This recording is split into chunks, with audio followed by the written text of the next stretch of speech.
Ayun, so what's up guys? Ngayon magluluto tayo ng simpleng pang merienda, pwede ding pang breakfast. Ayan, so dito naghiwa lang tayo ng mga saging na hinog. So syempre binalatan muna natin to. Pagkatapos hiniwa lang natin siya sa gitna.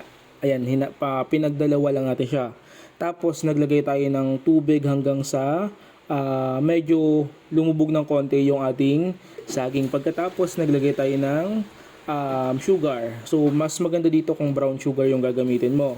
Ayan, pagkatapos, pakuluan lang natin to. So, paalala, huwag niyong kalimutan na halu-haluin to para sa ganon magbalanse ang pagkakaluto. Yung dami ng sugar, depende po yan sa gusto niyo. Kung gusto niyo sobrang tamis, damihan niyo. Kung hindi naman, huwag masyadong madami.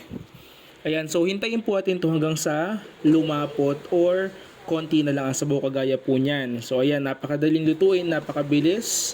Kaya lutuin nyo na kung nagustuhan nyo ito. Huwag nyo kalimutang mag-like, mag-share, mag-follow, mag-subscribe sa aking YouTube and Facebook page. So maraming salamat and God bless you all. Bye-bye!